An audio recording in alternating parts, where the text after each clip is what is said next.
F1 sponsorship deals are the stuff of legend and legible.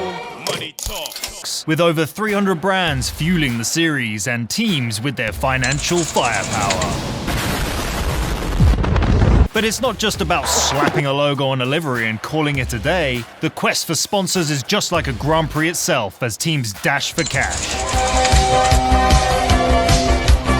The stakes are sky high, with deals reaching astronomical figures, rivaling the GDP of small nations. A single deal can propel a team to glory or send it spinning out of control. But where do we draw the line between sponsorship and sellout? Join us on a fast-paced adventure into F1's sponsorship saga, where every deal is a race against time. The year was 2002, and the world of F1 was about to get a delivery it hadn't signed up for. DHL, the courier that could find you faster than you could say lost luggage, was about to learn that sometimes you have to change your stripes, or in this case, your entire color palette. Initially, DHL's branding was a boring white and red, but the Jordan F1 team, they were the peacocks of the paddock, flaunting some of the most iconic sponsors and liveries in F1 history. From their effervescent 7-Up livery in their debut year to the cleverly named Buzzin' Hornets and Bitten Heroes to dodge the tobacco advertising ban, Jordan knew how to make a splash. But then, in a plot twist worthy of a British soap opera, Eddie Jordan, the maestro of midfield, received a note from Benson and Hedges. The car must be yellow, it read. This left Eddie stuck between a rock and a hard place, figuring out how to integrate DHL's white and red branding into Jordan's cars, which were contractually obligated to feature the color yellow. As it appeared, he would either have to let go one sponsor or totally rewrite the sponsorship playbook. In true Jordan fashion, he chose the latter. So, with the cunning of a fox, Eddie called the heads of DHL for a chat where he laid out a series of leaflets. On the first page, there were 7 white vans, all blending into each other, like a shy hedgehog in a hedge. The next page followed it up with 3 white aeroplanes. Then, on the third page, there was a splash of yellow in the pictures of the vans. And finally, a yellow plane in a sea of white. You've asked me to make DHL the major logistics brand in the world, Eddie said. And with all due respect, in this sea of white, you're about as noticeable as a raindrop in the channel. He then delivered the punchline that every marketing guru dreads. Change your colours. It was like asking the Queen to swap Buckingham Palace for a bungalow. But, lo and behold, DHL did it. Eddie Jordan, the maestro of the meeting room, had pulled off a rebranding coup that would go down in F1 folklore. And as for DHL, they haven't looked back since. Their colours remained as they were reimagined that fateful day, a testament to the power of persuasion and the art of the deal. While DHL's approach was as straightforward as a drag reduction system on a long straight, it set the stage for other brands to take more creative liberties in the future. When the EU finally slammed the brakes on tobacco advertising in 2005, and not a moment too soon, if you ask the lungs, the Marlboro logo could no longer grace the sleek sides of Ferrari's F1 chariots. But that doesn't mean the Big M was ready to retire from the race. They had just inked a deal with Ferrari worth a cool $1 billion, and surrender was not in their vocabulary. Instead, they shifted gears, deploying a design that was as cunning as a fox in a henhouse, the infamous barcode. This wasn't just any barcode, it was a clever ruse, a minimalist masterpiece of lines and colours that didn't really look like anything at first, but on a racing car, blurred into something suspiciously resembling the Marlboro logo. It was a visual sleight of hand that had everyone talking, but nobody could pin it down. It was the Heisenberg of advertising. The impact on the sport's image was palpable. F1 had long been a playground for the tobacco giants, with teams like West, Mild 7, and Rothmans painting their logos on the fastest billboards in the world. But Marlboro's barcode was a chameleon in a field of peacocks, blending in, yet standing out. The authorities, however, were not amused. And no surprise there, accusations of subliminal marketing tactics, illegal since the late 50s, began to swirl. Philip Morris, Marlboro's parent company, responded with a tongue-in-cheek denial, stating that no race cars, team apparel, equipment, or track signage carried tobacco product branding. Eventually, as with all tales of subterfuge, the end was nigh. By May 2010, Ferrari had had enough of the ridiculous story and the groundless allegations. It was a valiant effort by Marlboro, but in the end, the law caught up, proving that even in F1, you can't always outrun the rules. Philip Morris still holds a significant presence in Ferrari's F1 endeavours, owning much of the advertising space and subletting it to other companies. A legacy of the barcode that had everyone talking. Not all creative sponsorships are what they seem. Some don't even exist. In the annals of F1 sponsorship lore, the tale of Rich Energy is one that might leave even the most seasoned fans scratching their heads. It was a partnership that seemed to emerge from the ether as the Haas F1 team unveiled their new title sponsor with all the pomp and circumstance of a royal wedding, but with the substance of a politician's promise.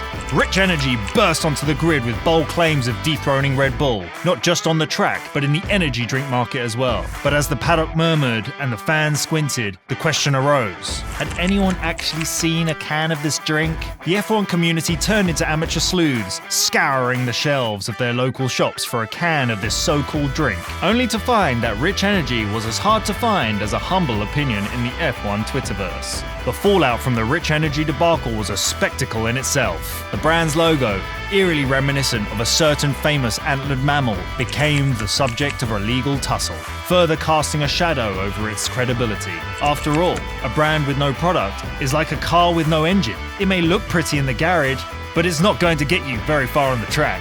Accusations flew, legal battles ensued, and Twitter became the battleground where Rich Energy CEO, with the bravado of a Shakespearean villain, waged a war of words that could only be described as a modern-day soap opera. Eventually, the Haas F1 team found themselves in a sticky wicket, their liveries stripped of the Rich Energy branding as the partnership dissolved into the ether. The debacle raised eyebrows and questions about the due diligence processes, or the apparent lack thereof, in F1 sponsorship betting. It was a cautionary tale, a reminder of how appearances can be deceiving and the dangers of falling for seductive facades. While Rich Energy's existence was questionable, another team's sponsorship turned out to be an outright scam. A tale so bizarre it could have been the plot of a heist movie, but the heist been as successful as a chocolate teapot. This is the almost unbelievable story of the Arrows F1 team and their Nigerian prince moment with Tminus, a brand that promised the stars but barely reached the end of the pit lane. In the late 90s, Arrows, a team with more lives than a cat, found themselves in a financial pickle. Enter Prince Malik Adu Ibrahim, a man with a title so long it needed its own pit stop. Educated in Britain, though no one could quite pin down where, he claimed ties to Nigerian royalty and a racing pedigree that was as verifiable as a second-hand car salesman's smile. Malik promised Arrows the moon, or in F1 terms, a cool $125 million. Tom Walkinshaw, Arrow's boss at the time, must have thought Christmas had come early. The Tminus plan was to launch an energy drink and a range of branded merchandise, from clothing to motorcycles. But as the season progressed, it became painfully clear that Tminus was raising about as much money as a church mouse's GoFundMe page. The team's performance on the track mirrored the ill-fated sponsorship deal. Pedro De La Rosa managed to score a point on his debut, a glimmer of hope as fleeting as British summer. His teammate, the enigmatic Tiger Takagi, might as well have been chasing a snitch in a game of Quidditch for all the points he scored. As the season wore on, Malik's presence became scarce. When he failed to complete the purchase of his shares, the Tminus branding disappeared, with Walkinshaw left to retake control of the team. The fallout was catastrophic. Arrows never recovered from the financial mirage, managing to continue for a few more seasons before the doors closed for good in 2002. Walkinshaw's racing empire crumbled, and the man himself passed away in 2010. As for Prince Malik, his subsequent ventures were as successful as his F1 escapade. He found himself in hot water over various charges, from stealing money for developing a NASCAR driver's career to perjury. But sadly in the end, Tminus was less a launchpad for Arrows and more a countdown to their crash landing. In the 70s, Williams' finances were thinner than a supermodel on a juice cleanse, until a Middle Eastern windfall blew in, courtesy of a name that would later drop jaws worldwide, the Bin Laden family.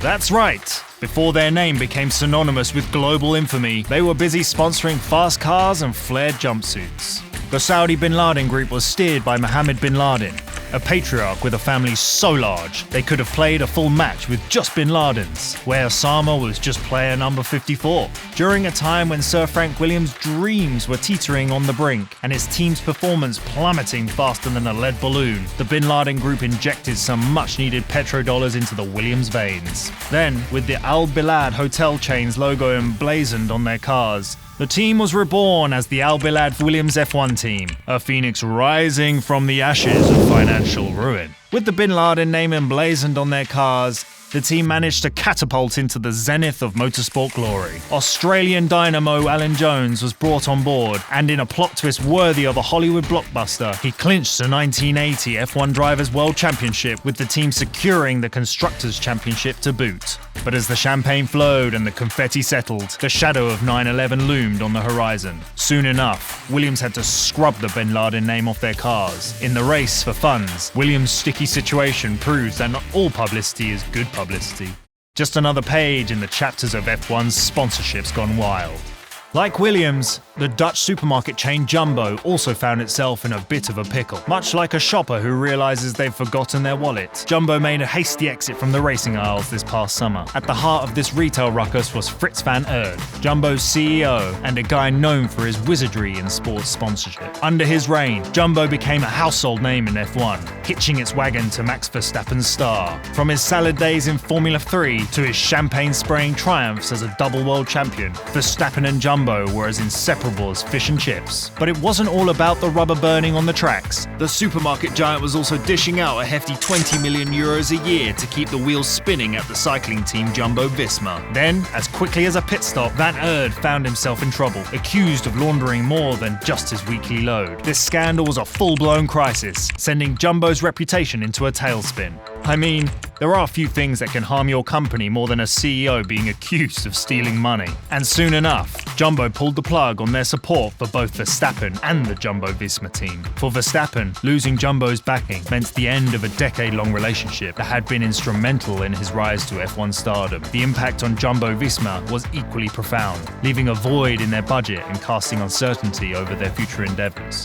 But the Jumbo saga becomes a case study in what happens when a sponsor's moral compass starts spinning faster than a set of F1 wheels. But the F1 sponsorship game has lost one of its big players, and the supermarket sweepstakes just got a little less jumbo. Let's start with the big numbers, shall we? F1 sponsorship revenue is a beast of its own, with estimates suggesting it hit the $2.5 billion mark last year. That's a billion with a B, mind you, but it's also not just about the big bucks. The sport's overall financial health is robust, with teams and organisers alike raking in revenue from various sources, broadcasting rights, merchandise sales, and of course, those juicy sponsorship deals. Consider a team like Mercedes, whose sponsorship deals, including titans like Petronas, have been reported to be in the ballpark of $75 million annually. It's a financial ecosystem that's as complex as an F1 car's gearbox. But as any F1 aficionado knows, with great power and money comes great responsibility. Take, for instance, the recent controversies surrounding certain sponsorships, which have raised eyebrows and ethical questions. Or then there's recent controversies around sponsorships from countries with questionable human rights records. These deals, often worth hundreds of millions, pose a moral quandary. Where should F1 draw the line? With teams and drivers becoming increasingly reliant on sponsorships, the pressure to perform is sky high. Remember Tsunoda's heartfelt apology for not scoring more points? Yeah, just apologize to the team. But now, the sport finds itself at a crossroads. Will it continue to chase the financial rush at the risk of its integrity? Or is a pit stop going to be necessary to realign its moral compass? Only time will tell. But one thing is certain, the race for sponsorship in F1 will continue to be as thrilling and unpredictable as the sport itself. As we wave the checkered flag on our journey today, remember to fuel our channel with a like and subscribe for more high-speed tales from the grids. Until next time,